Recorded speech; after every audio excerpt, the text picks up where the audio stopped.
hardest horror story of all time. All time. Anybody can relate to this. If you work a 9 to 5, if you trap, anybody. You got a birthday, and then you gotta work that same day. We're back. Let's go. I ain't from the 6, but I can show them the views. I'm staying viral for a few in the eyes of the new. My perception was embedded within the stars. Formation smelling gory, death the glory steps from a far location. Look inside Pandora's box for a choice of different weapons. Never know if it's my kindness or a sharp Smith and Wesson. Depending on your discovery, we'll take it there. You verse another legend in the making like creative player. I'm a window through the pain, seen and heard about. Folklore, you in a story created by word of mouth. Then I'm chopping fables, chopping fables, chopping fables, chopping fables.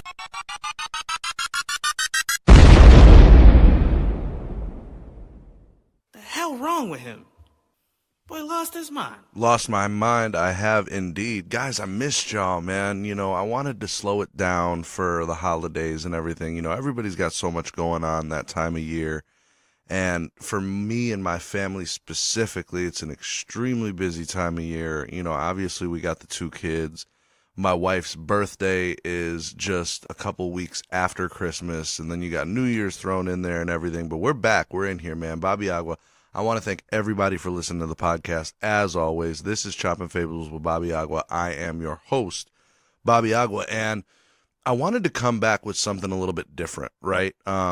And something that I was definitely passionate about, because it is something in 2019 I really want to focus on this podcast. I want to focus on giving you guys really good material.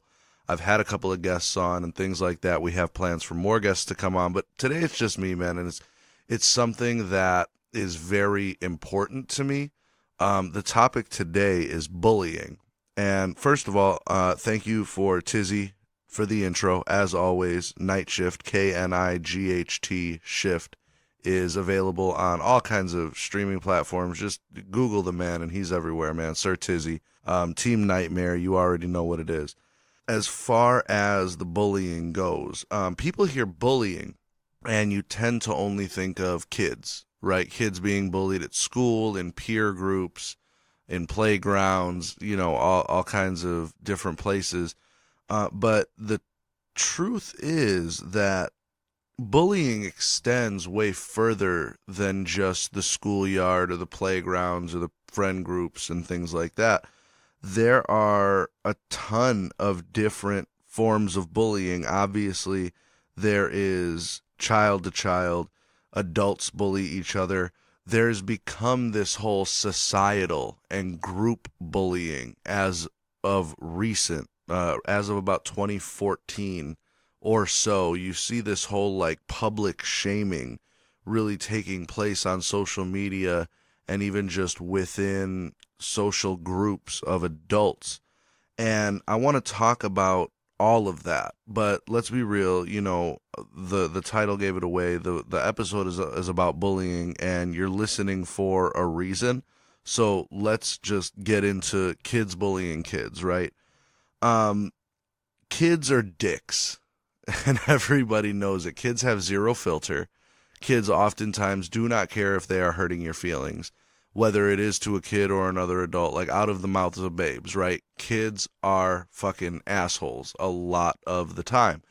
And I would be lying if I would say that most people aren't victims of bullying in one form or another. Kids will push boundaries, they will push buttons, they will get in your face, and at times definitely have a physical reaction, a physical manifestation of that bullying. And it's a huge problem, man. I love giving you guys facts during these podcasts, hopefully that you can just kind of digest very quickly and very easily, and hopefully that you can cite later in your own personal conversations with people and things like that. So like I always say, facts don't care about your feelings. Let's get into some facts right quick. About half of kids grade 4 to 12 report being bullied at school in the past month. So about half of the kids asked between grades 4 and 12 reported being bullied at school within the past month.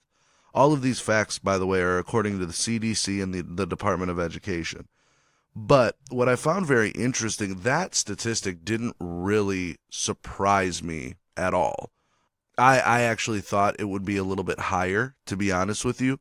But the next part that followed that right up was what kind of surprised me, or I should say didn't surprise me, and I'll explain what I'm talking about, because only 30.8% of students reported bullying someone within the past month.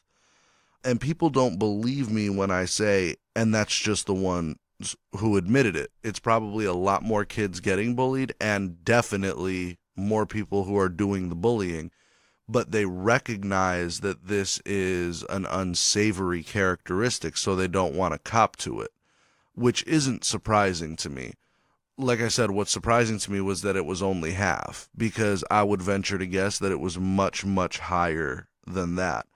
We know that bullying leads to things like depression and suicidal thoughts or actions, violent outbursts like school shootings and things like that.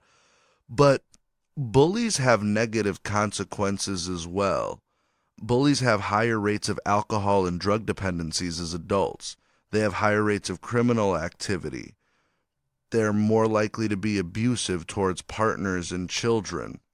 And a big part of what I'm going to talk about today in terms of bullying is that not all of these monsters were just born. Some of them were created. And I do see bullies as monsters. Like, there's no quicker way to piss me off than to see me, like, have me witness you bullying someone. It's fucking trash. And, you know, I do have to keep in mind personally, and I think it's something that a lot of us have to keep in mind, that these kids are oftentimes coming from broken homes. They're oftentimes coming from abusive situations, very possibly being raised by a bully or bullies in their direct household. And while I don't necessarily feel, I find it hard to feel sorry for them once I witness the actions that they take, I have to keep it in mind that a lot of these bullies were created as a result of their atmosphere. But I personally find it really hard to even feel sorry for them in that capacity, because, and I'm going to get into this, but especially when you're now bringing that into my direct atmosphere. The worst news possibly of all is that we don't really know how to stop it. Almost every school in the country has bully prevention programs, and they have, you know, different types of ways to deal with it, and none of them seem to have much of an effect at all. And if anything, cyberbullying is getting worse. Like, the idea that when we were kids, I'm 33 years old, right? So I went to school primarily in the late 90s, early 2000s was like my prime bully capable years, right? The kids who were bullied, it was like, well, you go home and, you know what I mean, you hang with your friend group or whatever, the couple of kids that it might be. Even if you were viciously bullied, you know, everybody had those couple of, you know, you had the weird kids or whatever, you know what I mean? And the idea that was like, you know, once you get home, you're safe. You know, everything's cool. You're going to hang out with your family. You're going to hang out with your few friends or whatever. And at least it ends.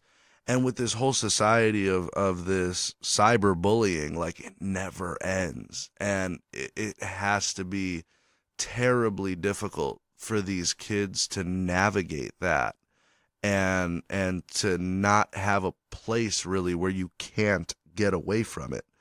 Growing up seems to be really the only way out for a lot of these viciously bullied kids. And some of those worst cases never make it there because of the aforementioned negative consequences as a result of being bullied and the suicidality that is connected to being bullied. So, you know, I like to come with facts like I just did, and then I like to give kind of anecdotal, you know, personal story type things, right? So I was bullied. I think we all were to a point. I couldn't imagine somebody saying, yes, I went through 4 years of public high school with as many people as I went to high school with, and say, no, I never had a problem with anybody. I was never bullied. I was never picked on. Now, I was bullied, but it was never a physical thing in my specific instance. Like, I was never beat up. I was never fucked with in that regard. But we all talked shit, and that worked for me, right? Obviously, I like to talk, and I am very quick-witted, and I always have been. It was a result of growing up with uncles who were very close to my age. We would always fuck with each other. Like, that's my family's love language. And, I've heard from some people, oh, that's a form of bullying and everything. And you know what? They might have a point, but it came from such a place of, like, I'm fucking with you because I would never allow somebody else to fuck with you. And it was kind of this understood agreement amongst all of us. Like, you're mine to fuck with. I ain't letting nobody else talk to you crazy like this. And so, as a result of that upbringing, I was very quick-witted, and I didn't have a line. If you were going to try and make a fool of me or try and bully me, I was going to find that thing about you that is going to absolutely just either piss you off or make you upset or hurt you emotionally enough that I wasn't about to be the one who gets the wrong end. I will say, yeah, and that's why you're the reason for your parents' divorce. That's why your mom doesn't love you. That's why your dad drinks. Like, I will go to any lengths because you're just not going to get one over on me like that. You know what I mean? And kind of looking back on it, I'm surprised that it didn't get to a physical confrontation more than it really did. And I can never remember anything that got to that physical confrontation, but I remember putting a hell of a lot of people, like, down a couple pegs. You know what I mean? Because the bottom line is the majority of bullies are dumb, and I wasn't afraid to go too far. And so that mutual exchange of words worked really well for me. Now, even though I wasn't bullied to a point that I would consider vicious or damning or lasting, I witnessed the results of vicious bullying. One of my best friends in this entire world, and I'm not, going to name names, obviously, but a person who's very, very close to me was viciously bullied in middle school. And I met him when I was in my early 20s, late teens, and I saw the effects that this bullying had on him even years later. And we'll talk about some of the lasting effects later on in the episode, but it was really weird to see from my perspective, because here was a guy who was totally cool. Like, he was, he was into video games and into anime and into some of the things that typically, like, quote unquote nerds are into. And it's weird because a lot of those things, like video games, like comic books, like anime, that nerds were into back in the day, somehow along the line became popular and became part of pop culture. And you have a lot of these, like, 25, 30, 35-year-olds who are now watching things like Infinity Wars and watching anime and getting into video games. And it's like, no. I knew a bunch of people who got their asses whooped behind this shit, and now fucking you want to leave the gym and your fucking country clubs and everything like that and come into our shit. Like, it definitely has irked me to a point, but that's neither here nor there. He was told by his parents that he was not to engage in physical altercations when he was being bullied. He couldn't fight back, and it crippled him. It absolutely stunted him because he was given no recourse. And I talked to the mother of this individual about some of these, these rules that he had in place, and she looked back on them as quite possibly her biggest mistakes as a parent. And she told me if I could change one thing, if I could go into the past and tell him one thing, it was that stand up for yourself and fight back. And I thought that was very interesting. He tried to take this Gandhi type way, this altruistic, peaceful way out, and the kid really resented his parents for that. didn't do him or the situation any good. And I think hindsight is 2020. I happen to think that she's an amazing person, an amazing mother, and she raised an amazing son. But we all make mistakes. And I think that she looked at this as one of the big regrets and big mistakes of her child rearing. And, you try to take that altruistic stance because you think that it's just going to get better, or eventually they'll stop fucking with them, or that kids are somehow able to be reasoned with. And in sending my oldest son to school this year, he's in kindergarten, I was absolutely terrified beforehand, just because I know that kids are assholes. But it was all of my fears were confirmed when I went on my son's first field trip. These kids aren't human. They're monkeys with a language. Like, they're fucking animals. And, I'm not trying to come off like that, fucking bumper sticker mom about my kid on the honor roll, but, like, my son is exceptional in that he is an extremely sweet kid. He's an extremely intelligent kid. Anybody who knows my son would tell you that he's not necessarily normal, in the sense that he's not a fucking animal. And when, there was this field trip that we all went on, and I wanted to chaperone, and I was terrified by the things that I saw. So my son went to a private in-home daycare from the time he was about 2.5 or so, all the way up until 4. And then he transitioned into the preschool portion of this private daycare. And there were kids, when he was 2, there were kids who were 4 and 4.5 that were in the same building. And one day my son was playing with a toy, and he's small for his age in the first place, but at 2, I mean, the difference between 2 and 4 is not the difference between 16 and 18. You know what I mean? Like, at 4, you are markedly larger than a 2-year-old. And I think he might have been 2.5, whatever the case was.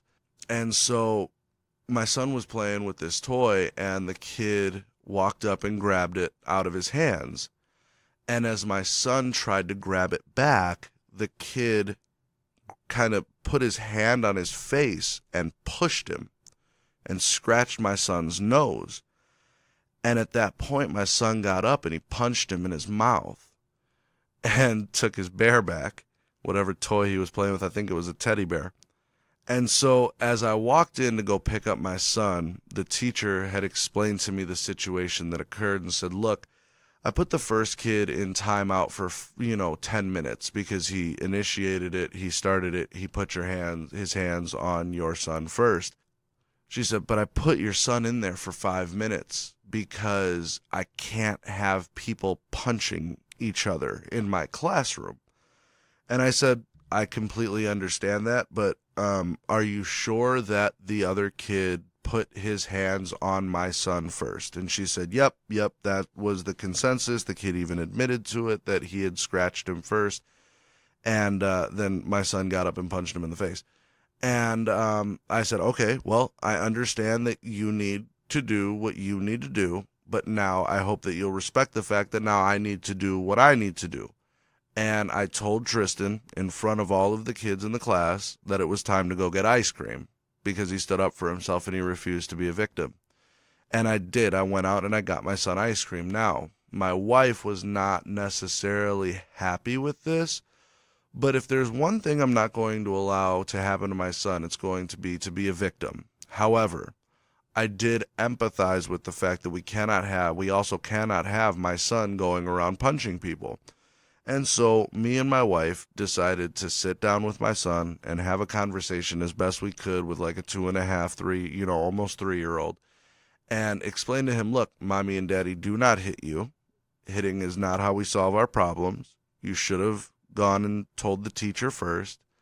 And, we're going through all of these things. If this happens again, boom, boom, boom, going through, you got to tell the teacher first. If the teacher doesn't do anything, and we're kind of going through it.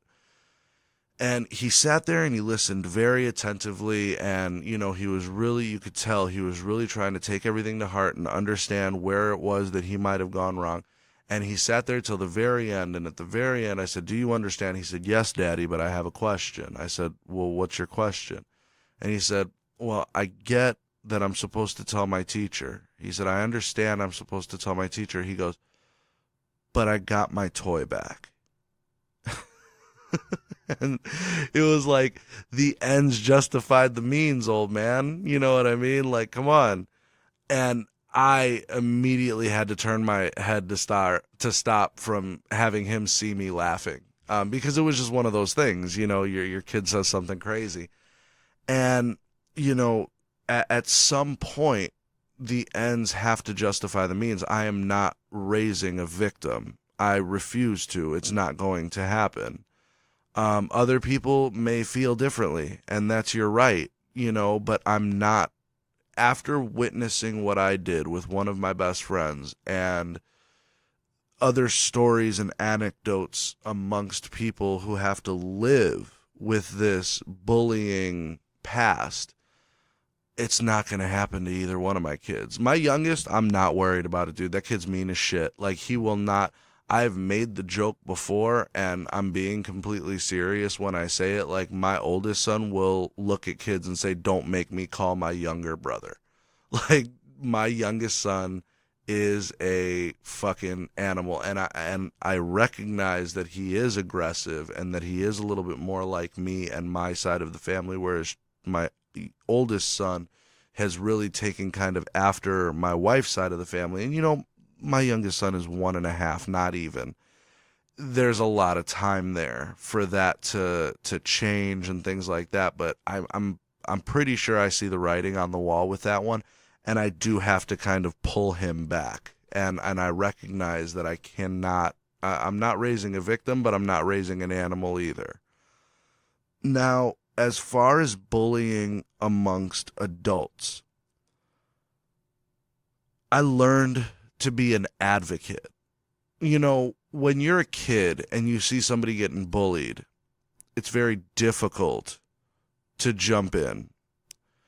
Me and my wife have also had the conversation that if my son sees somebody being bullied and is not necessarily being bullied himself, that I want him to jump in and be that advocate for that maybe smaller, meeker, weaker individual.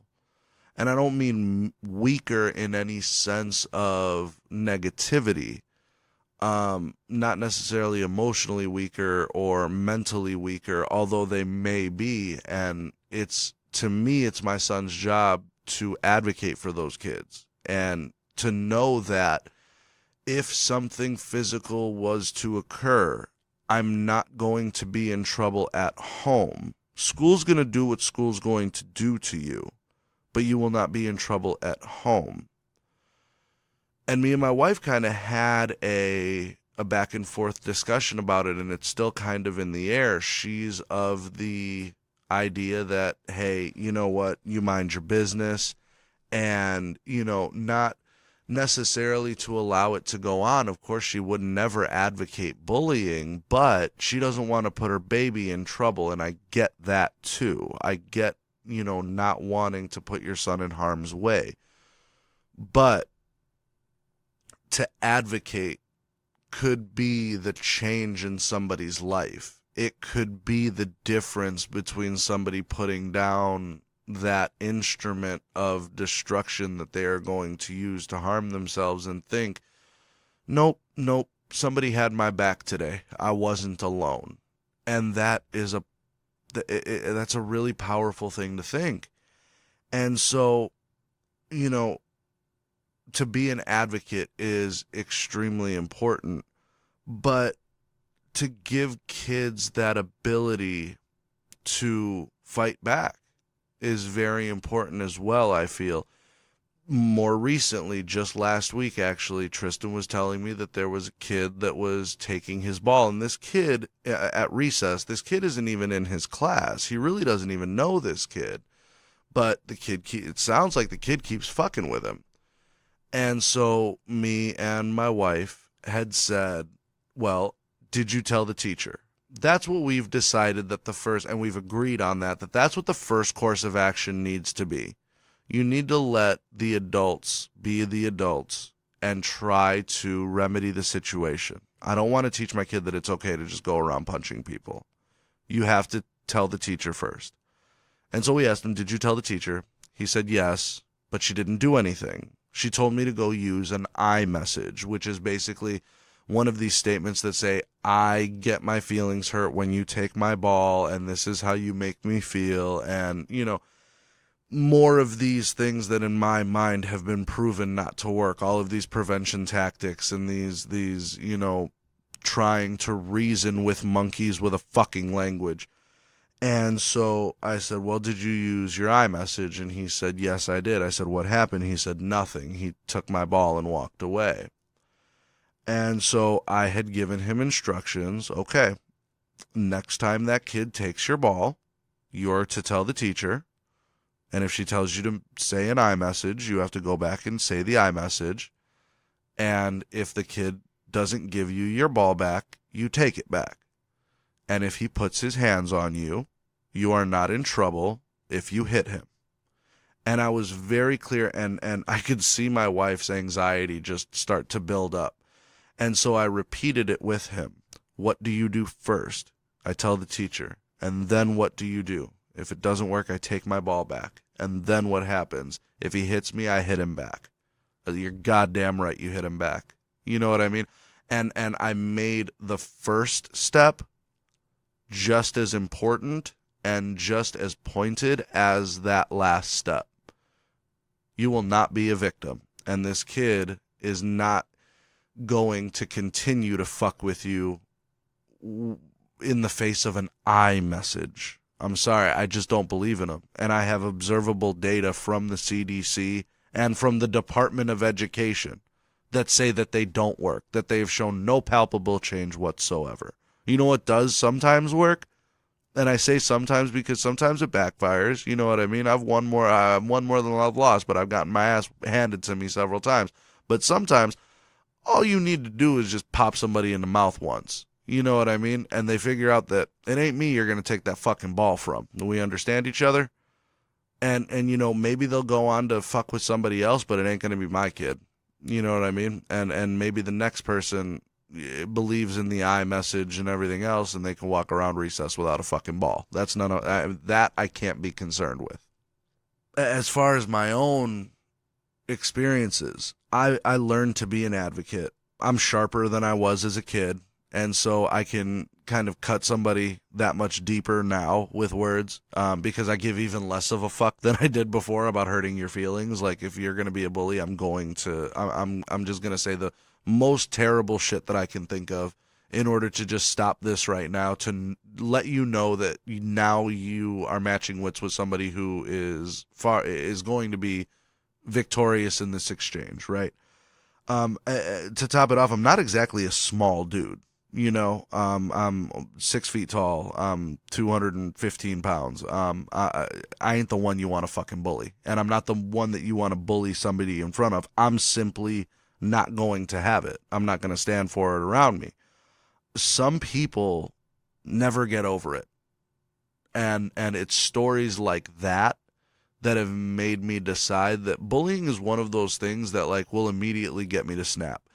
And I'm not one of these people who, if you fucking bully me, I'm going to show up to your house, I'm going to fucking kill you. 99.99% of those people who make those ridiculous sweeping douchebag statements, they ain't about shit. You know what I mean? And they can say things like that because they hang out with their douchebag buddies and they allow them to say shit like that. But you know what? I'll get into a physical confrontation. I get very comfortable in those situations. Heather has kind of pulled me away from those confrontations in the past, especially when I was younger and I was a whole lot more hot-headed than I am now. And I remember leaving one such confrontation where I saw somebody, who was in my mind being a bully. And I looked at Heather, I said, you got very uncomfortable in that situation, didn't you? She's like, yeah, Rob, my anxiety can't take that. She said, I did. I got really uncomfortable. I said, I got very comfortable because when you're right, you're right. And I was right. And that whole exchange is the result of somebody who hasn't, being a bully is a direct result of not being told to fuck off nearly enough in your life. And if I got to be that person, like, I'll carry that torch. That's fine with me, because some people never get over it. I was listening to a podcast, and a gentleman was telling a story third hand about another person that he was with. And they were, I believe the story was, it was like three guys, and they were walking across like a field and over down on the other side of a hill. And these guys were 60 years old. And one of the gentlemen had seen some people down at the bottom of the hill that he was walking down. And he stopped in his tracks. And the other two guys are like, "What the fuck are you doing? Like, let's go. Come on. We're going to walk down this hill and blah, blah, blah." And he goes, No, I'm going to hang out up here for a while. And they're like, "Well, why? Like, what do you, oh, those guys at the bottom of the hill, like, they used to bully me when I was in high school. I don't want to go down there. I don't want any trouble. I'm just going to hang out up here for a while." This guy was fucking 60. He hadn't been to high school in over 40 years. And he wouldn't walk down the side of the hill because of some guys who had bullied him in high school. This shit has lasting effects on people, like serious, palpable, demonstrable effects on people. So the last thing that I'm going to have is for anybody that I love or that I care about, and especially my sons, be a victim to somebody who has the potential to fuck with them their entire lives. This guy was 60. Not happening. I've also had, I'm in retail sales, and there's a fair amount of bullying that goes on between the public and retail workers, I feel, in particular. I've never been really a part of like an office, quote unquote, like before the job that I have now. I worked like fairly menial jobs, and I just got a really great break with the job that I have now. But of course, I would assume that there is like inter-office bullying and things like that. And maybe, people can tell stories in the comments under this video or whatever about some of your workplace bullying that takes place maybe in between coworkers and stuff. I'm really lucky in the fact that all of my coworkers, we all get along. There is a fair amount of like, very, very mild and obviously joking bullying going on, but it's because it's the type of humor that we're all comfortable with. We do know that there are those that don't like that type of cutting humor, and I just don't fuck with those people. Like, it's not fun for me unless you're giving it back to me. And I've had coworkers say terrible shit to me, but I find it very funny, and, it lets me know that I can kind of push that envelope with them as well. I've also had conversations with people where it's like, "Oh, so-and-so isn't cool with that, so, maybe you don't want to," and I will never be a fucking bully to somebody who doesn't want to play back.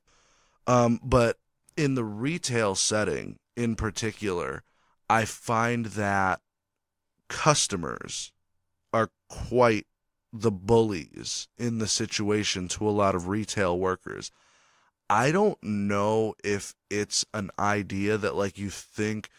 It's definitely, for me especially, there have been instances where people maybe thought like I was making like 11 or 12 bucks an hour doing what I do, and I'm not going to get into figures at all, but I do well. Like, I do really well for myself. And it's this idea that like because I work in a store and I have a shirt with like a logo on it, like they think that they're at the fucking Hardee's or the McDonald's or the Wendy's or something, and I'm like making $10.50 an hour behind, and there's definitely this air of arrogance that comes along, and I simply won't stand for it. You're not going to talk to me crazy, and especially not because you think that I make less than you, and meanwhile, I can see where you work because I can see what employee profile is attached to your account, and I know about what you make, and if there is a superiority anywhere, it's from this side of the fucking counter. Now, I'd never treat anybody like that as a result of what I make, but it's that point that the fact that you would and you're wrong, now I'm definitely not taking your shit. There is definitely a bullying mentality from guys who are maybe in better physical shape than me. The majority of the people that I work with would probably be considered in that kind of nerd-ish category, right? Like, obviously, I love everybody that I work with, and I mean that in no disrespect, but none of us are exactly muscleheads. None of us are on the juice. None of us, we like playing with fucking phones. You know what I mean? Like, we dig technology.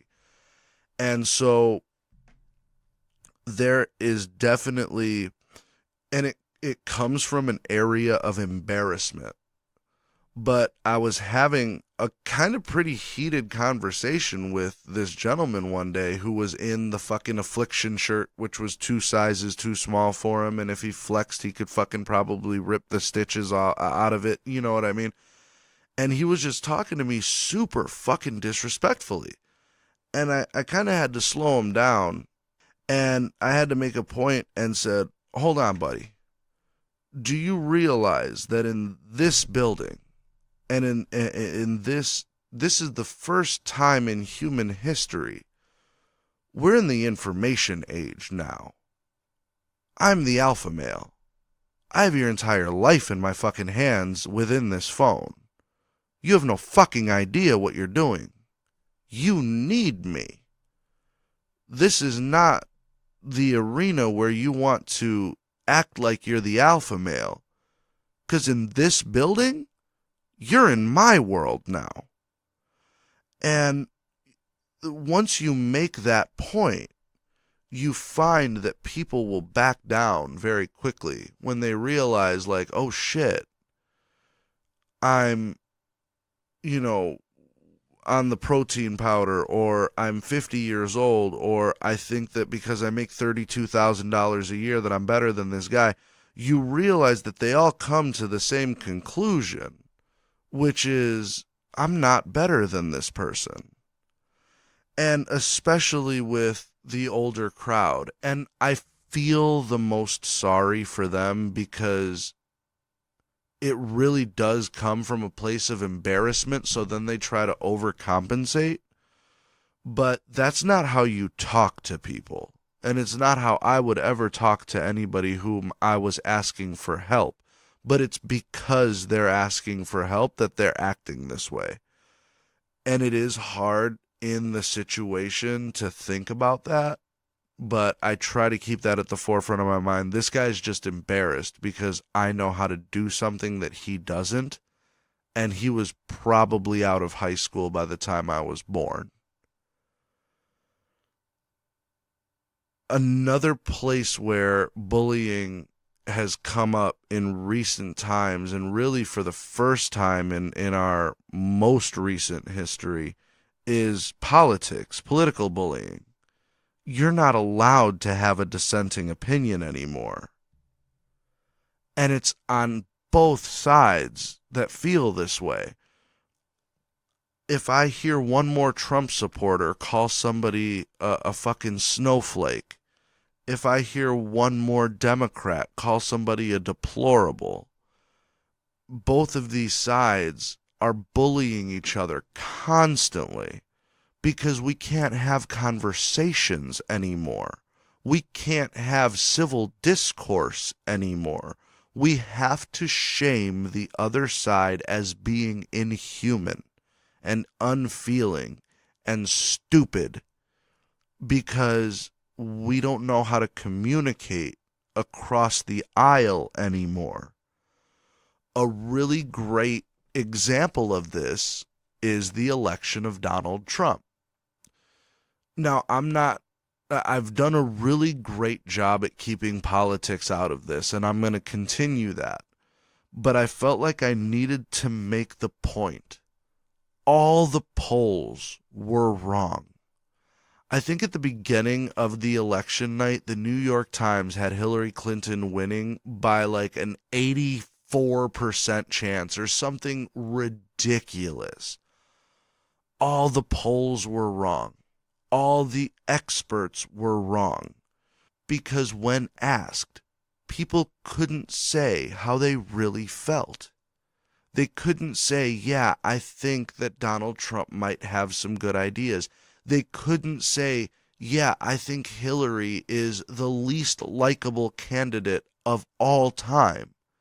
Because they would immediately be shunned in their friend group, in their workplace, in their fill in the fucking blank. You could not have a dissenting opinion. It was not allowed.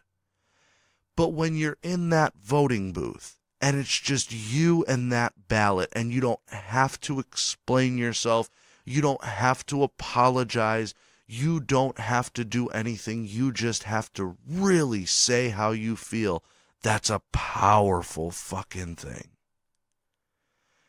And nobody could do it because of bullying. Bullying is the type of an atmosphere where a guy like Trump can thrive, and it's not just because that's his primary mode of communication, and I think even Trump supporters would agree with that. Hell, it's a big reason of why they voted for him. I'm sick of the politicians, and I'm sick of being nice, and I want to tell these people exactly how I feel. You voted for a professional bully. Now, if you're cool with that, then be cool with that. You know what I mean? For me, he's not my cup of tea, but that's neither here nor there. But there's no lines of communication anymore, and there's no room for dissenting opinions. I feel like there are a few exceptions where we don't have to have those lines of communication, and one of them is punching Nazis, which is a big thing on YouTube now, apparently, and I love it. These people are professional bullies.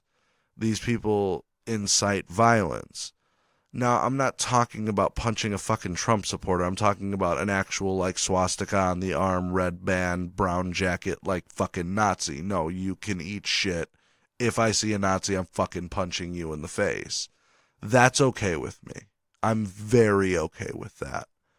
There are those few exceptions of people who are trying to outwardly incite violence towards other people that, yeah, go ahead and bully them. That's okay. I'm all right with that. There are going to be people who respond to this podcast with, well, I was bullied and I was just fine. It builds character. You can fuck right off. Because much like the people who say, well, my parents hit me and I'm just fine. I was bullied in school and I'm just fine.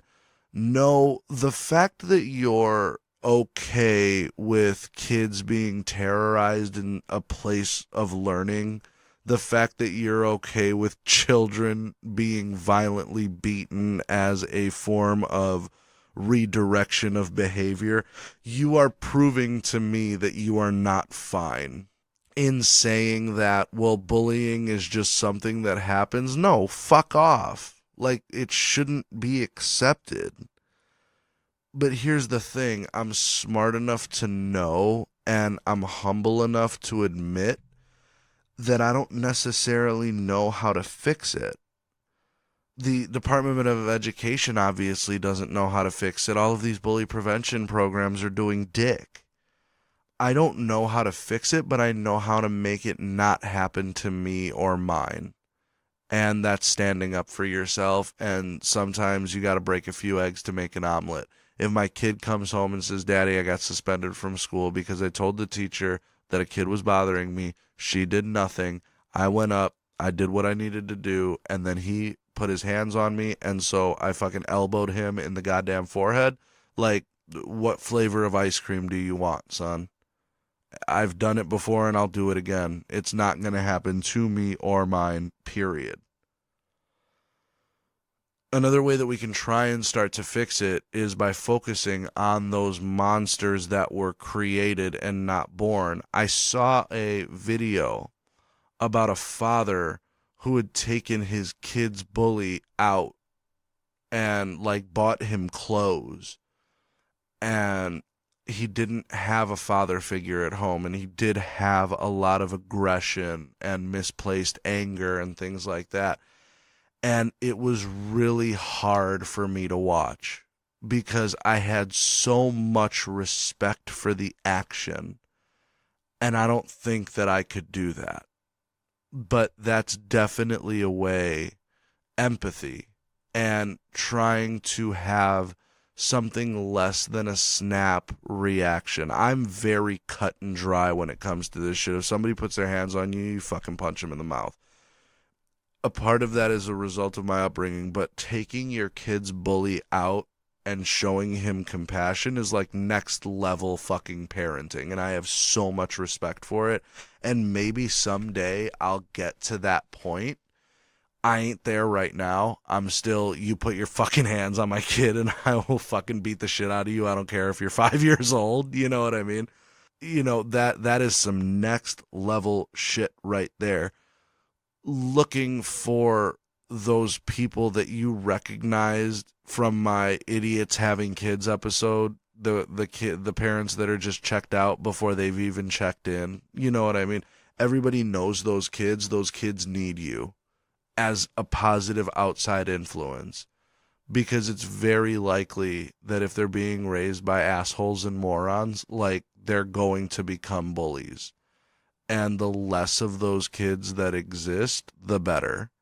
Don't allow it in your vicinity. Don't allow it in your area. You're the protector. We are the protectors of the people who cannot protect themselves or will not protect themselves because they were told as kids that they couldn't fight back, because their wives tie their hands behind their back, because they have kids present and they don't want to exhibit violence in front of their kids. Whatever the case may be, don't allow it in your area. Try not to bully the bullies. Like I said, try to have compassion. That's serious next level shit. And try to remember that these people were created. They weren't born. But remember the exceptions, because it's always okay to punch a Nazi. And that's another fable chopped.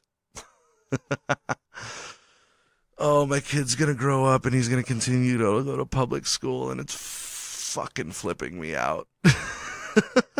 I'm so fucking terrified. So, there was one news story in particular that I'm going to end this episode with, and it's the fact that Mackenzie Bezos is going to soon become the richest woman in the world as a result of her impending divorce from her husband, Amazon founder Jeff Bezos. And I got a lot of shit for my females in the workplace, you know, men versus women episode. And, you know, I find it very, very, very interesting that the richest woman in the world is going to be such as a result of a divorce. And not because she worked to get there. I love y'all. I will see you on the flip side. These are going to be coming many, many, many more and much more often. I love you guys. Mwah, Latinos. Anybody, you got a birthday, and then you gotta work that same day. Great Blue, let's go. I ain't from the six, but I can show them the views. I'm staying viral for a few in the eyes of the new. My perception was embedded within the stars.